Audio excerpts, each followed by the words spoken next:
የፒያሳዋ ወፍ ደራሲ ዘሪሁን ገመቹ፣ ተራኪ ኢናያ። ለቻናላችን አዲስ ከሆናችሁ ላይክ፣ ሼር፣ ሰብስክራይብ በማድረግ ቤተሰብ ይሁኑ። ክፍል 5። በማግስቱ በጠዋት ነው ከጋሽ የተለየሁት። ቀጥታ ወደ ስራዬ ነው የገባሁት። ምንም የሚባክን ጊዜ የለኝም። አዎ ጊዜ የለኝም። ቁርጤን ማወቅ አለብኝ። ዓለሜን ለማሳካት 3 ሰዎችን መርጫለሁ። 3 የልብ ጓደኞቼ፣ በጣም የማምናቸውና ህይወታቸውን ጭምር ብጠይቃቸው እንደማይከለክሉኝ የምተማመንባቸው። ይህንን ስል መቼስ አይገባችሁም። የአንቺ ጓደኞች ማን የሚሏቸው ክርስቶስ ናቸው፣ ለሰው ሲሉ ህይወታቸውን የሚሰጡ ትሉኝ ይሆናል። ተሳስተሻል። ወይም ጓደኞችን በተመለከተ ያለሽ ግንዛቤ የተጋነነ ነው ብላችሁ ምክር ልትለግሱኝ ትቃጥ ይሆናል። ይህንን ለእናንተ በማስረዳት ላሳምናችሁ አልችልም። ማሳመንም አይጠበቅብኝም። እኔ ግን እንደዛ ነው የሚሰማኝ። ይሄ ደግሞ በቂ ነው። ለማንኛውም እነዚህን ጓደኞችን በመጠኑ ላስተዋውቃችሁ። 3ቱም ሌቦች ናቸው። ስራቸውን ሌብነት ነው ልላችሁ ፈልጌ ነው። ያው መተዳደሪያ ከሆነ መኪና ማጠብም ኪስ ማጠብም ስራ ነው። ዋናው ገንዘብ ማስገኘቱ አይደል? ምነው ተሳሳትኩኝ? 3 ሌቦች 2 ወንዶችና አንዷ ሴት ነች። እነዚህ 3 ሌቦች እድሜያቸው ያው ከ19 እስከ 23 ይሆናል። ግምት ነው። ትውውቃቸውም ያው ከእድሜያቸው ጋር ተቀራራቢ ነው። ይህን ስላችሁ አንድ ቤት ነው እንዲያደጉት ወይም የአንድ ሰው ልጆች ይሆኑ እንዴ ብላችሁ በውስጣችሁ ጥያቄ ማንሳታችሁ አይቀርም። ብዙም አልተሳሳታችሁ። አንድ ቤት ባይሆንም አንድ በረንዳ ላይ አንድ ጆንያ እየተናጠቁ በመልበስ አንድ ቂጣ ለ3 ባጣጥቀው በመቅመስ አጫሽ የጣለውን አንድ ሲጋራ ቁሩ ተቀባብለው በማጨስ ከጫት ቤት የተሰባበረ ገራባ አንድ ላይ ተከፋፍሎ በመቃምና በመመርቀን ከአንድ መኪና በአንድ ትንፋሽ ቤንዚል በመሳብ ክፉንም ደጉንም አብረው ያሳለፉ በአንድ ቤት ሳይሆን በአንድ ልብ የሚኖሩ ልጆች በሏቸው። እርግጥ 3ቱም በተለያዩ እናቶች ተጸንሰው በተቀራራቢ ጊዜ ተቀራራቢ ቦታ ተወልደው በተለያየ ምክንያት እናቶቻቸውን ያጡ ፒያሳውያን ናቸው። 2 ወንዶች አቋማቸው ፍጹም ተቃራኒ ነው። አንዱን ስንዝሮ እንለዋለን። ብድጭ ያለ ቀይ፣ አጭር፣ ቀጭን፣ ተንኮለኛና ለፍላፊ ነው።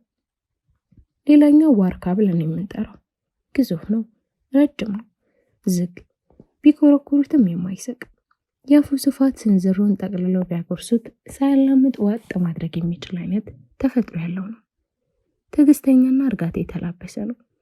ግን የትዕግስቱ ጫፍ ላይ ከደረሰ በቃ 10 ሰው አይመልሰውም። የቆሰለ ጎሽ በሉት። ፊት ለፊት ያገኘውን ሁሉ በመደረማመስ ከገደል የሚደባላለቅ። እንዲህ ተቃራኒ ባህሪ ያላቸው 2 ጓደኛሞች ግን የእውነት መንትያን የሚመስሉ። አንዱ ሳይናገር ሌላው ምን እንዳሰበ በቀላሉ ያውቃል። አንዱ ከአንዱ ውጭ መኖር ፈጽሞ አያስብም። እድሜ ልካቸውን የግል የሚባል ነገር የላቸውም። ሕፃን ሆነው ውሻ ሲያሰዱ ራሱ ውሻው የጋራቸው ነበር። ጸባቸው የጋራ ነው፣ ፍቅራቸውም የጋራ ነው። በአንዱ የሚወደድ ሰው በሌላውም በተመሳሳይ መጠን ይወደዳል። በአንደኛው ቂም የተያዘበት ሌላኛውን የሚበቀለው፣ ሌላ ይቅር ህመማቸው እንኳን የጋራ ነው። ልክ ከአንድ እንቁላል ተከፍሎ እንደተሰራና ከአንድ ማህፀን በአንድ ጊዜ እንደወጣ የእውነት ተፈጥሯዊ መንታ አንዱ ከታመመ ከሰዓታት በኋላ ሌላውም ይታመማል። ይህ ሁሉ ስለነሱ በቅርብ በሚያውቁ ሰዎች በገረሜታና በአድናቆት የሚያወሩላቸው ታሪካቸው ግን ከዛም ከፍ ያለ ታሪክ አላቸው። ከኩኩሻ ጋር የሚያያይዝ ታሪክ። ኩኩሻ 3ኛዋ መንትያ ወይም ሴቷ ነች። 3ኛ ተጣማሪያቸው። ውሪ ሕፃን ሳሉ ምንም እንዳይተናኮላት ከህብረታቸው ቀላቅሏል። አብራቸው መኖር፣ አብራቸው መተኛት ጀመረች። ሰው እንዳይተናኮላት ወይም እንዳይተፈራረባት መካከላቸው ነበር የሚያስተኛት። እዛ ጎዳና ላይ ከኩራትነት እድሜያቸው ጀምሮ መካከል አድርጓት ግራና ቀኝ ሲተኙ ከጥቃትም ከብርድም ነበር የሚከላከሉላት። እኩል እያጎረሷት፣ እኩል እየጠበቋት፣ እኩል እየተንከባከቧት አብራቸው አደገች። እኩል አደጉ። ከአቅመ መዳራትም እኩል ደረሱ። የትኛው አጋጣሚና በምን ሁኔታ እንደሆነ አላውቅም። 2ቱም በኩል ከኩኩሻ ፍቅር ያዛቸው። እኩል ጠይቋት፣ እሷም እኩል ተቀበለቻቸው። ይለየልን ብለው አልተደባደቡም። የግሌ ነች ብሎ አልተፈነካከቱም። ከሁለታችን አንዳንችን ምረጪ ፈተና ውስጥ አላስገባትም። በደስታ ፍቅራቸውን ቀጠሉ። ይኸው 5 ዓመት አስቆጥሯል። ኮኮሻ የስንዝሮና የዋርካው ሚስት ከሆነች የአንደኛው ደረት ላይ ተለጥፋ የአንደኛውን ከንፈር ስትስም ለሚመለከት ሰው ፊልም እየሰሩ እንጂ የእውነት ህይወት አይመስልም። የሚገርመው ኮኮሻ እንደ ስንዝሮም ያላጠረች እንደ ዋርካም ያረዘመች መካከለኛ ቁመት ያላት የጠይም ቆንጆ ሴት ነች እና ሶስቱ አብረው ሲሄዱ ያስቃሉ። ብዙ ጊዜ እሷን መካከላቸው አድርጓት ነው የሚሄዱት። ልክ እንደ ልጅነታቸውና ስታወራቸው ስንዝሮ ወደ ላይ አንጋጦ ሲያዳምጣት፣ ዋርካው ደግሞ ወደ ታች አዘቅዝቆ ይሰማታል። ይህም ለተመልካች አስገራሚ ነበር። ዛሬ ለከባድ ተልእኮ ጠርቻቸዋለሁ። ለምን እንደፈለግኳቸውም ስነግራቸው ያለምንም ማንገራገር ሶስቱም በአንድ ድምፅ ተስማምተው ነው የመጡት። እነዚህ ጓደኞቼ ያው ጨዋ ከሚባለው ማህበረሰብ የሚለዩበት ነገር አላቸው። አሪፍ ፕሮፌሽናል ሌባናም ነህ፣ አንድ ሻንጣ ብር ብትሰጠው አትጠራጠር፣ አድረስ ያልከው ቦታ አንድ ነጠላ ብር እንኳን ከላይ ላይ ሳይቆራረጥ ያደርስልሃል። ህይወትህንም አደራ ከሰጠው ህይወቱን ሰጥቶ ይጠብቅልሃል። ለዛ ነው እንግዲህ በእነሱ ላይ የተማመንኩት። 4x4 በሆነችው በእኔ ክፍል ውስጥ ነው ያለነው። እያንዳንዳችን አንዳንድ ዙርባ በለጮ ይዘናል። ከኔ በስተቀር ሁሉም ያላቸውን እያቦነኑ ነው። እቤቷ ታፍናለች። እኔ ራሴ መቀም እያለሁ ጫት ስቅም ከ5 ቀን በኋላ ነው እድሜ ለዛ ወቅቶላ ለተባለ ሰው። ከሱ ጋር በሆንኩበት ጊዜ እኮ ሁሉን ነገር ትቼውና ረስቼ ነበር። አይደለም ለመቃም ጫት የሚባል ነገር እንኳን መኖሩ ትዝ ብሎኝ አያውቅም ነበር። አየኔ ነገር ሰበብ ፈልጌ ያስታወስኩት አይደል? ምን ላድርግ፣ ወድጄም አይደል። በነገራችን ላይ አሁን ጓደኞቼ ከመምጣታቸው ከ1 ሰዓት በፊት ደውዬለት ነበር። እንዲህ ነበር የስልክ ለውጡ። ሄሎ አክቶላ፣ ሄሎ ደህና ነሽ ላክሽልኝ አለኝ። ከዚህ ጥያቄ ይልቅ ሞቅ ያለ ሰላምታ ነበር የጠበቅኩት። ምንም የባንክ ቁጥሩ። አንተ 100,000 ብር ብርቅህ ነው እንዴ? እኔ እኮ ሰላም ልልህ ነው የደወልኩት። ተንዘረዘርኩበት። የአንቺ ሰላምታ ከራስ ምታት ይፈውሰኛል፣ ሰላምታሽ ናፍቆቴን ያስታግስልኛል። ሰላምታ። ኧረ አረጋጋ። አልረጋጋም፣ ምንም ልረጋጋ አልችልም። እና ምን ይሆን? ተበሳጨው፣ በጣም አበሳጨኝ።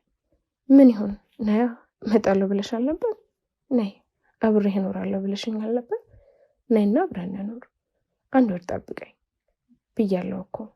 1 ወር ማለት እኮ ቆይ ከተለያዩ ስንት ቀን ነው? 1 ቀን። እና ይህ 1 ቀን ምን ያህል ረጅም እንደሆነ ታውቂያለሽ? አታውቂም?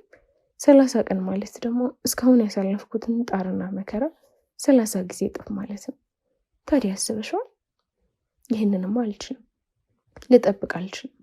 ዛሬውን ወይም ነገ ማትመጪ ከሆነ ልጠብቅሽ አልችልም። ካልሆነ አንቺን ከመጠበቅ መርሳት መሞከሩ ይሻለኛል። ልመጣም አልችልም፣ ጉዳይን ሳልጨርስ ልመጣ አልችልም። እሺ አንቺ ካልቻልሽ እኔ ልምጣለኝ። በተሰባበረና በተቆራረጠ ድምፅ። ወዴት? ሌላ ድንጋጤ። አንቺ ጋር ነዋ። ልጅህስ? ልጄን እናቴ ጋር ተዋታለሁ ወይም እህቴ ጋር አስጨምጫት እመጣለሁ። አይ እንድትመጣ አልፈለግም፣ ጊዜው ሲደርስ ራሴ እመጣለሁ። ኮስተር ብዬ መለስኩላት። እውነቴን ነው። አሁን እሱ እዚህ መጣ ማለት እኮ ከሱ ጋር ስንኮራረፍ ዓለሜን ሙሉ በሙሉ መዘንጋት ማለት ነው። እንዲመጣም አልፈልግም። አንቧረቀብኝ።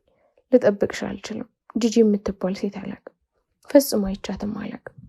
ጂጂ ቅዠት ነች። ዝም ብላ በህልም እየመጣች የምትረብሸኝ መንፈስ ነች። እንዲህ ነው ማመን የምፈልገው። ስለዚህ እንዳትደውልኝ፣ ከዛሬ ጀምሮ አልፈልግም። ጠረቀመው። ደነገጥ፣ ፈራው እና አልደውልለትም ማለት ነው። ካልደወልኩለት ድምፁን ካልሰማው ምን ሊወጣኝ ነው? ለመሆኑ ለህይወቴ በጣም የሚያስፈልገኝ የትኛው ነው? 2 ስሜቶች ግራና ቀኝ ወጥረውኛል።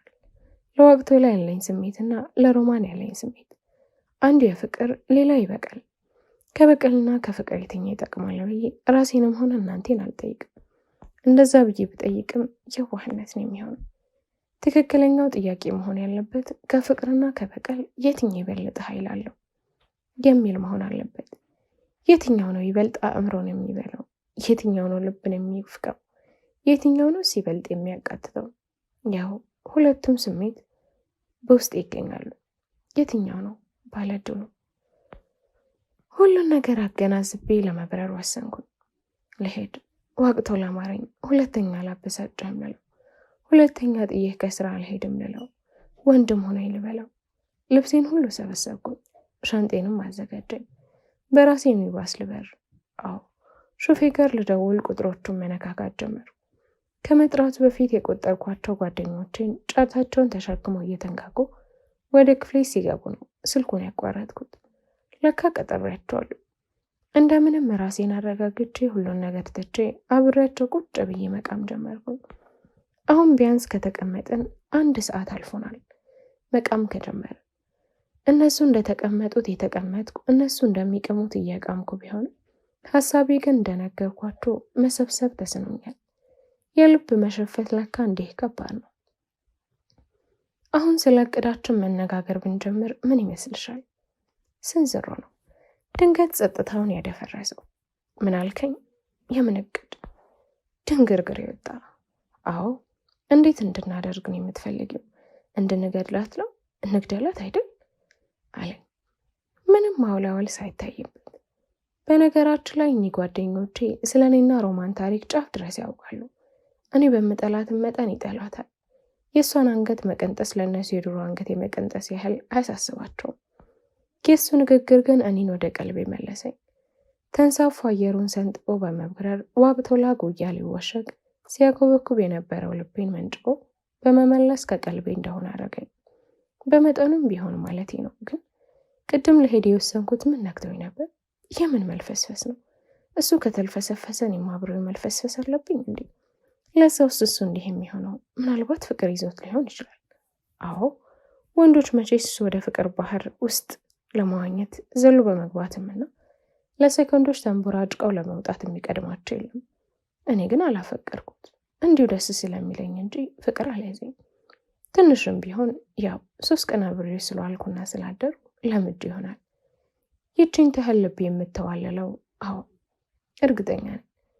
ዋላደር ስል ደግሞ ስለሱ ማሰብና መጨነቅ አቆማለሁ። እረ ጭራሽ እረሳዋለሁ። እውነቴ ነው። ስለዚህ አሁን ወደ ዓላማዬ ልመለስ፣ ትኩረቴን ልሰብስብ። ራሴን ለማሳመን ያልቀባጠርኩት ነገር የለም። ለካ ራስን እንደማሳመን ከባድ ነገር የለም። ልብ ካልመሰለው የአእምሮ ሰበካ የቁራሽ ወቅት ነው የሚሆነው። እኔ ነኝ የምገድላት። በጣም እኮ ነው የምታስጠላኝ። ኩኩሻ ነች የፎከረችው። ኩኩሻዬ ፍቅር፣ እኔ እያለሁልሽ አንቺ ምን ቦጣሽ? በዚሽ ዲያብሎስ ደም ይህን የመሰለ አለንጋ ጣትሽን ተቆሽሻለሽ። ለእሷን ያለሁላት። ሰንዝሮ ተቃወማት።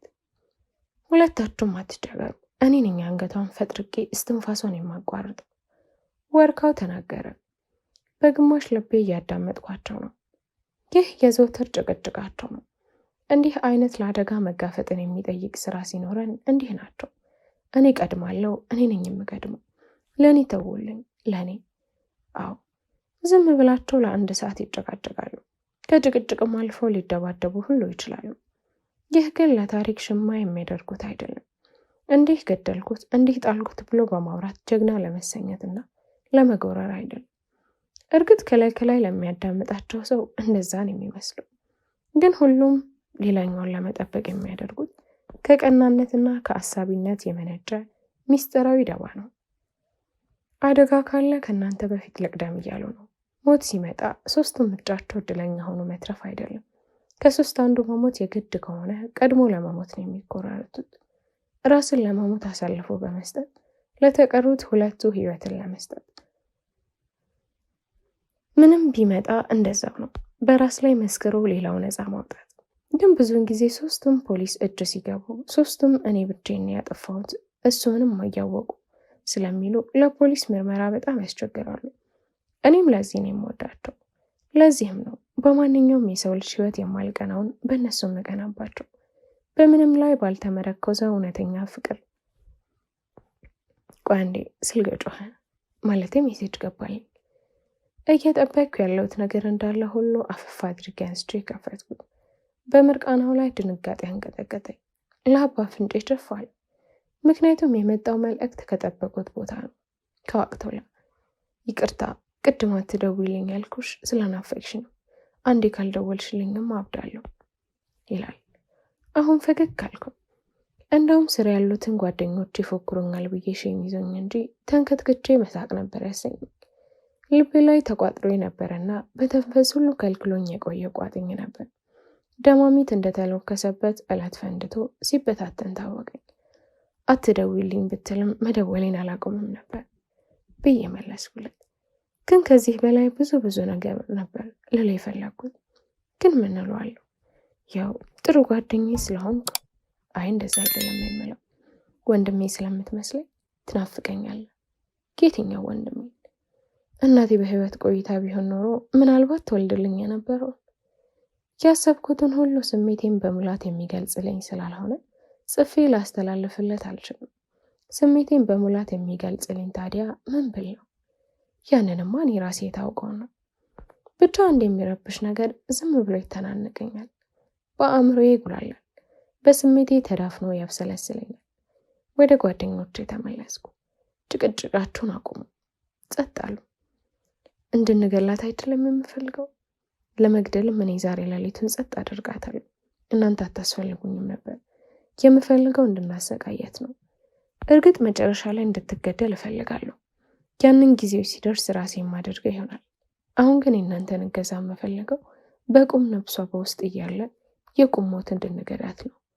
ጸረ ሞት እንድንሆንባት፣ እያንዳንዷ የሰራቻት ሰይጣናዊ ድርጊት እያሰበች በጸጸት እንድታጣጥር፣ ሞቷ እንድትለምን፣ ግደሉኝ ብላ እንድትማጽ፣ እያንዳንዱን በግፍ የሰበበቻትን ንብረቷን አታ ደቦ መግዣ እንድታጣ፣ መንገድ ላይ ወጥታ እንድትለምን። እንዴ የአሜሪካ አክሽን ፊልም አደረግሽብን አለኝ ያ ተንኮለኛው ሴንዜሮ። እንዴት? ምን ለማለት ፈልገው እንደሆነ ስላልገባኝ ጠየቁት። ንብረቷን መቀማት፣ እሷ የለማኝ ማድረግ፣ ማስራብ፣ ማሳበድ በስንት ጊዜ ውስጥ ነው የምናደርገው? መጀመሪያ 6 ወር ነበር የመደብኩላት። አሁን ግን ጊዜ የለኝም። በ1 ወር ውስጥ ያለምን ስቃይ ሁሉ ማሳየት አለባት። 1 ወር? ምን ነው እንዲቸኮልሽ? ኮኩሻነች የጠየቀችኝ። ጊዜ የለኝም፣ ከዚህ ሀገር ለመርሻ አስቤያለሁ። ሶስቱም ክው ብለው ደነገጡ። በተለይ ዋርካው ያን ፊቱን አጨማዶ ላምቦጮን ሲጥለው የሆነ የህፃን ማስፈራሪያ መሰለ። አይዟችሁ፣ እኔም እንዲህ አላዘንኩም። እህሬ መጫ ይነፋው።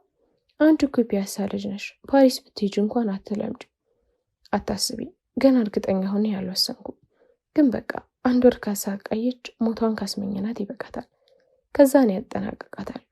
ማጠናቀቂያው ላይ እናንተን አልፈልጋችሁም፣ ብቻዬን የማደርገው። ፈረሰኛው ጊዮርጊስ ካላገለጠኝ አሪፍ ነው። ካልሆነም እቅዴ ይሳካ እንጂ ጋማ በባልም ጣጣ የለው። ያው 1 መጠጥቼ ሽባ ውስጥ ስወጣ እንገናኛለን። ዋርካውን ደረት ላይ ተደግፋ ስንዝሩን ጡቶቿ መሃል አስደግፋ እህር አይነፋ አለች ኩኩሻ አሁንም ደግማ። ቀኑ ሙሉ ተኝቼ ነው ያልኩት። ይህን ያደረኩት ዛሬ ሌሊት የመተኛት እድሉ ስለማይኖረኝ ጥሩ እረፍት ለመውሰድ ነው። ከእንቅልፌ ስነቃ 11 ሰዓት ነበር። ዛሬ ለኔ ልዩ ቀን ነች፣ ታላቅ ተግባር የማከናውንበት ቀን። ከዛ በፊት ግን ዘና ማለት አለብኝ። አዎ መንፈሴን ንጹህና በጥራት የሚያስብ መሆን አለበት። ለዚህም የረዳኝ ዘንድ ጋሼ ዜናን ከቤት ይዣቸው ወጥቻለሁ። ለኔ ምሳዬን፣ ለጋሼ ደግሞ ራታቸውን አብረን ከበላን በኋላ በአሁኑ ሰዓት ምግብ ቤቱን ለቀን አንድ አነስተኛ ካፌ በረንዳ ላይ ተቀምጠን የሆዳችን እያወራን እግረ መንገዳችን ወጪ ወራጁን እየተመለከትን እንገኛለን። ብዙ ወሬ ካወራን በኋላ ድንገት ያስደነገጠኝን ጥያቄ ጠየቁኝ። ሰውዬሽ ደህና ነው? የቱ ሰውዬ? ያለ 3 ቀን ጥልፎሽ የነበረው ነው። እሱን ነው? እኔ እንጃ፣ ሰላም መሰለኝ። ያው ጠልፎ ከመለሰኝ ወዲህ መች አገኘሁት።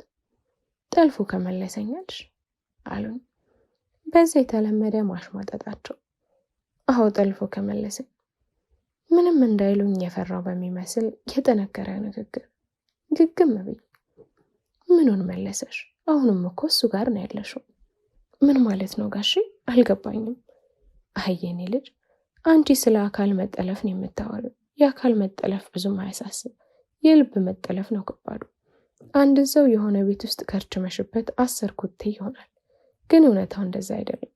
እስር ቤት ከተሽ ቆለፍሽበት ማለት ከቦታ ቦታ እንዳይንቀሳቀስ ከለከልሽ ብቻ ማለት ነው። እውነተኛው እስር በመንፈስም ስትታሰሪ ነው፣ በስነ ልቦና ስትሸነፊ ነው። ለምን ይመስልሻል?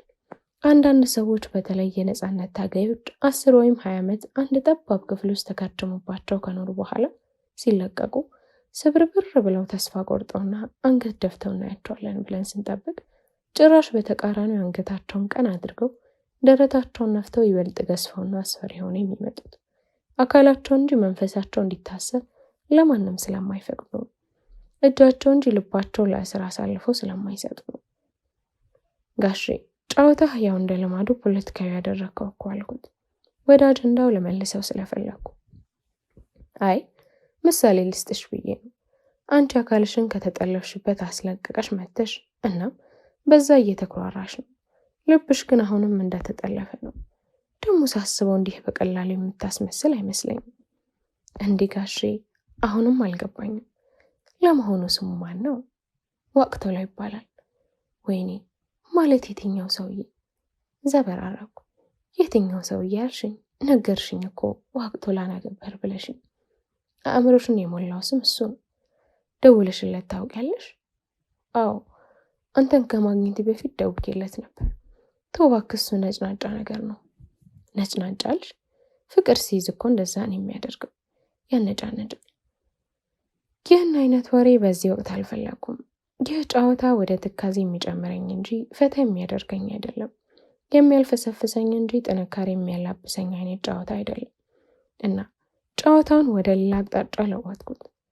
ጋሼ እነዛን ፍቅረኛሞች አያቸው? እሷ እኮ እየለመነች ነው፣ እሱ ደግሞ ይንጠባረርባታል። እንዲህ አይነት ወንዶች ያበሳጩኛል። ፊት ለፊታችን እየተጨቃጨቁ ስለሚሄዱ ሁለት አፍላ ወጣቶች ነው የማወራው። ልጁ ቀጫጫ ባልደበሌ ጸጉር ግን ደግሞ ቆንጆ ነው። ዘመንኛ አለባበስ የለበሰ ሱሪውን በማጥለቅና በሞለቅ መካከል የሚያለል የሚመስል ላድርገው ወይስ ላውልቀው እያለ ከራሱ ጋር ሲሟገት ቆይተው መወሰን አቅቶት ሱሪው ባለበት መካከል ቦታ ላይ ጥሎት የወጣ የሚመስል። እሷ ፍቅረኛው ለእርቃን የተጠጋ አለባበስ የለበሰች ከስር የጠለቀቻት ብጣቂ ቀሚስ በብስጭት እንጣጥ ስትል ንፋስ ወደ ላይ ሲያነሳት ከስር የጠለቀችው ነጭ ፓንት በቀላሉ የሚታይ ከላይ የሁለቱ ጡቶቹ 80% ግዛታቸው ለእይታም ለነፋስም የተጋለጠ አለባበስ የለበሰች ነች። ምን ነው ተፈቅረህ አታውቅም እንዴ? አንተም በየሄድክበት እየተከተልኩ መለመን አለብኝ? እየተንዘረዘረች ትጮህበታለች። እኔ ለምኝኝ አላልኩም፣ ግን መጨናነቅ አልፈልግም፣ ትንፋሽ አሳጣሽኝ ይላታል በተንገሸገሸ ስሜት። እንደዛው እየተነጋገሩ አልፈው ሄዱ። የጋሼን የወሬ አቅጣጫ መለወጥ ተሳካልኝ፣ ግን በራሱ መንገድ ነው ያየው። የኔ ወፍ አየሽ፣ ዘመን ብዙ ነገር ይቀይራል፣ ወንድነትም ተቀይሯል።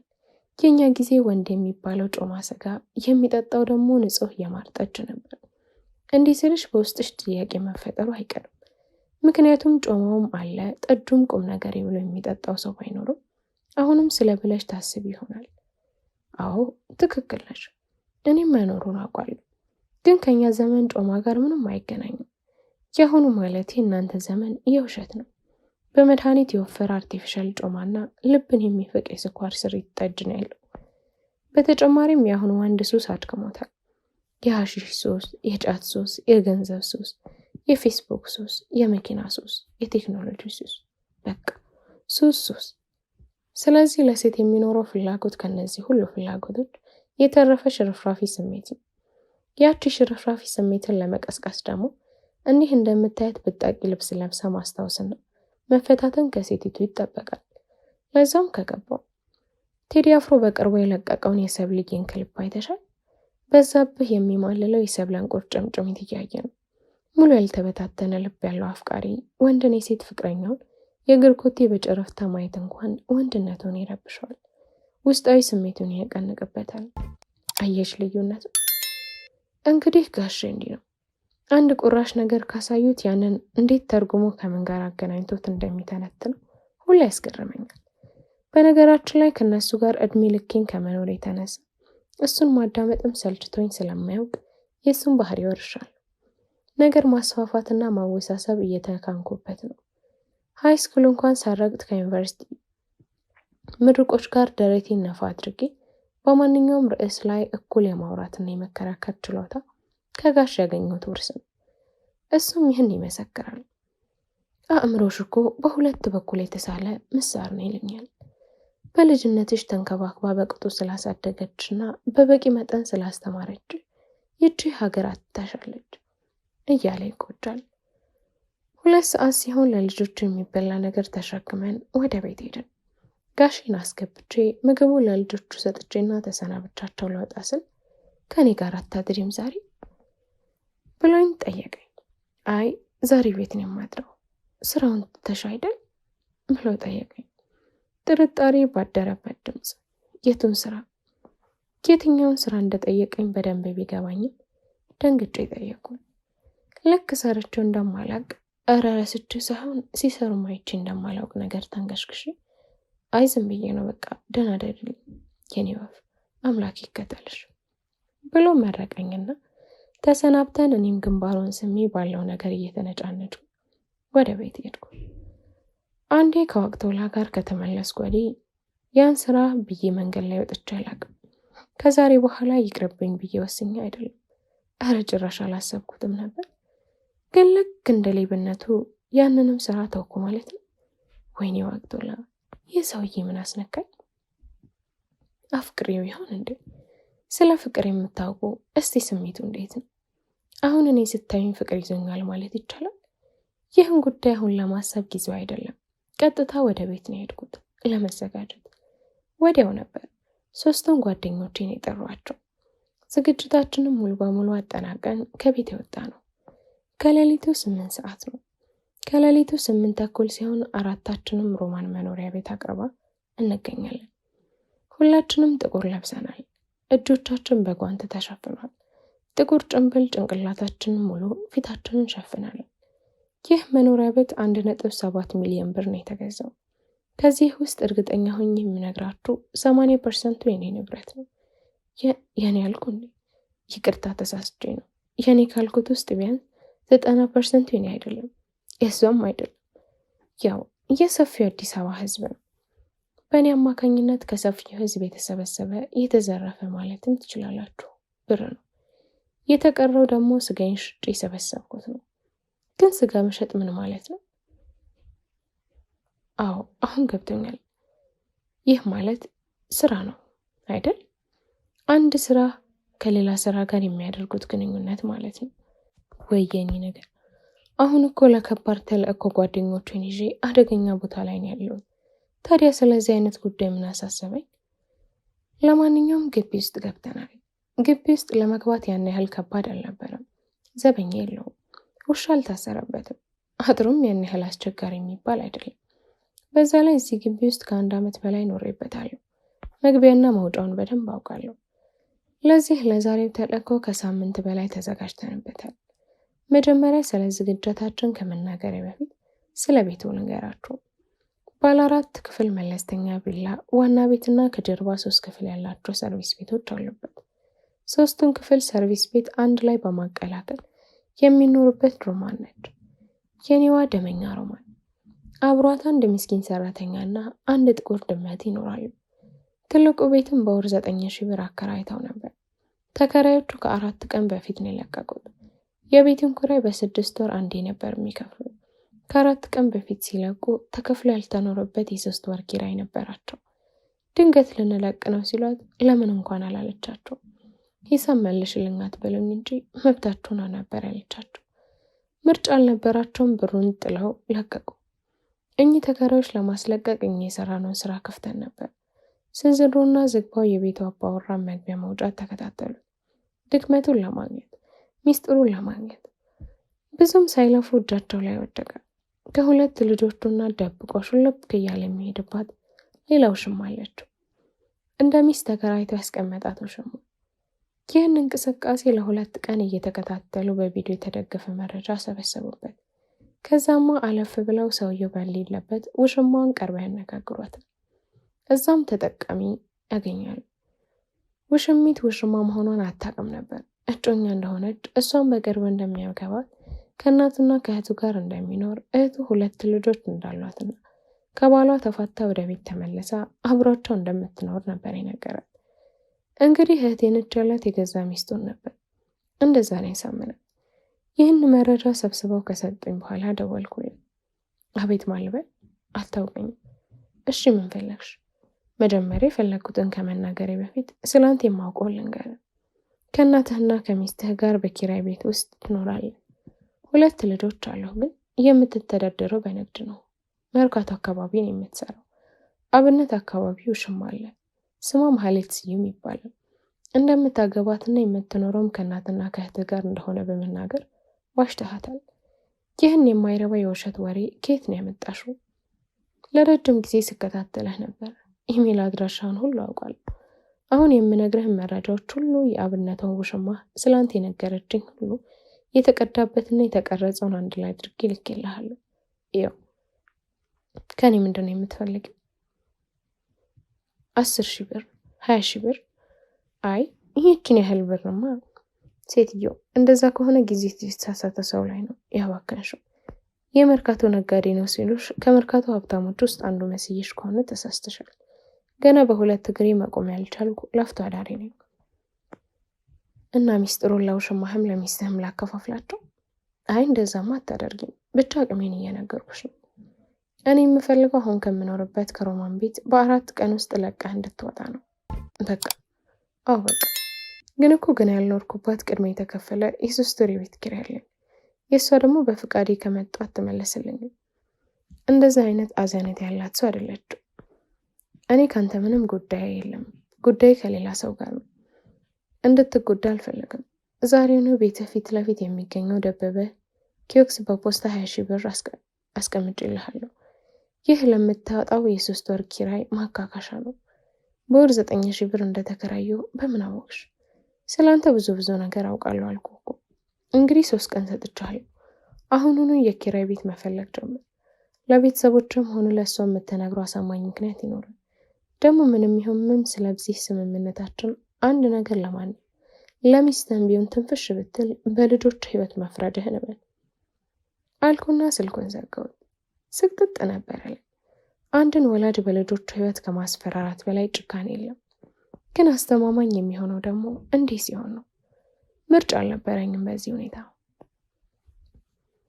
ሁኔታና ድርድር ነው። ሰውየው በተሰጠው ቀን ቤቱን ለቆ ወጣ። ቤቱ በተለቀቀ ማግስት ነበር ደላሎች ሌላ ሰው ለማስገባት መራወጥ የጀመሩት።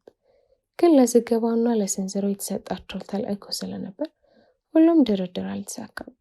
ዋና ዓላማችን ቤቱን ለዛሬ ተልእኳችን ባድሮ ማድረግ ነበር፣ ሰው አልባ ማድረግ። የባዶን ቤት የተቆለፈውን በር ለመክፈት ብዙም አልተቸገርንም። የበራፉ ቁልፎች ሰርስሎ ለመክፈት ያለኝን ችሎታ ከዚህ በፊት የነገርኳችሁ መሰለኝ። ሁለታችን ወደ ውስጥ ገባን፣ እኔና ስንዝሮ።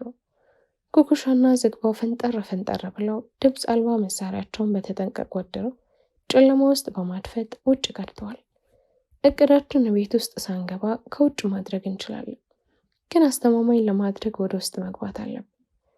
ስንዝሮ በግራ እኛ በቀኝ እጆቹ ባለ 10 ሊትር ጀሪካኖች ይዘን የገባው። እኔ ደግሞ በለበስኩት ጥቁር ካፖርት ሰፊ ኪስ ውስጥ ከ4 ተቀጣጣይ የእጅ ቦምቦች ይዣለሁ። ስንዝሮ እንደገባን አንደኛውን ጀሪካን አስቀምጠና አንደኛውን ከፍቶ የጣውላ ነጣፍ የሆነውን የቤቱን ወለል ያዳርሰው ጀመር። ከአሮጌ ጠረጴዞች በስተቀር ብዙም ዕቃ የሌለውን ቤት በቤንዚል አጥለቀለቀው። ወደ ሌሎች ክፍሎች ሌላኛውን ጀሪካን ይዞ ገባ። በ7 ደቂቃ ውስጥ ስራውን ጨረሰ። አሁን የኔ ተራ ነው። 4ቱንም ቦምቦች ከኪሴ ውስጥ አወጣ። እነዚህም ቦምቦች የያዝኩት ጠላት ለመደምሰስበት አይደለም። ጠላት ለመደምሰስማ ወደዚህ ባዶ ቤት ሳይሆን ወደ ጓሮ ነበር መሄድ የለብኝ፣ ወደ ሰርቪሱ ቤት፣ ሮማን ወደምትገኝበት ክፍል። ግን አሁን ጊዜው አይደለም። አሁን ቦምቦቹ ያስፈለጉኝ ይህን ቤት ድርምስምሱ እንዲያወጡልኝ ነው። ከብሎኬት የተሰራ ሲሚንቶ ቤት ስለሆነ እሳትን መቋቋም አቅሙ ጥሩ የሚባል ነው። የቤቱ ግድግዳ ተቋቁሮ ኮርኒሱ ብቻ ተቃጥሎ ሊተርፍላት ይችላል። እንደዛ እንዲሆን ደግሞ ፍጹም አልፈልግም። ይህ ቦምብ ግን ከእሳቱ ጋር ሲዋሃድ የሚፈጥረው ፍንዳታ ሁሉን ነገር ወደ ፍርስራሽነት ይቀይሯል። ከዚያ ያቺ ባብ ይሄ ሲሆን ቆማታ ያለች በውስጥ ልብሷ በድንጋጤ ተነስታ እንደ እብድ ግቢውን እየዞረች ከሚቃጠለው ቤቷ የሚንበለበለው የእሳት ወላፈን ፊቷን እየገረፋት ውስጧን እያፈናት የመጀመሪያ ቅጣቷን ትቀበላለች። ከዛ በመቀጠል 4 ተከታታይ ቀናት ይጠብቃታል። የሚንበለበል የእሳት ላንቃ፣ የሚትኮለኮል ጭስ መታየት ጀመረ። ምንም አይነት እንቅስቃሴ የሆነ የሰው ድምጽ ግን አይሰማም። የእሳቱ ኃይል እየጨመረ ከዛ እኔን ራሴን ያስደነገጠኝ ፍንዳታ ተሰማ። በአንድ ደቂቃ ልዩነት ሌላ ተመሳሳይ ፍንዳታ፣ ከዛ ኦኦታ፣ የሰፈር ቤቶች ሁሉ መከፈትና መተረማመስ። ከዛ በላይ እዛ መቆየት ራስን ለአደጋ ማጋለጥ ስለሆነ መንገዴን ቀጠልኩ። ከሲኦል የተለቀቀ የሚመስለውን የሮማንን የጩኸትና የይድረሱልኝ ድምፅ ልክ እንደ ሙዚቃ እያዳመጥኩኝ ጓደኞቼን ይዤ ወደ ቤት። የመጀመሪያ ተልእኮ እንዴት ታለፈ? ውጤቱን ነገ ሲነጋ በብርሃኑ የምናየው ይሆናል። ክፍል 6 ይቀጥላል። ላይክ፣ ሼር፣ ሰብስክራይብ በማድረግ ቤተሰብ ይሁኑ።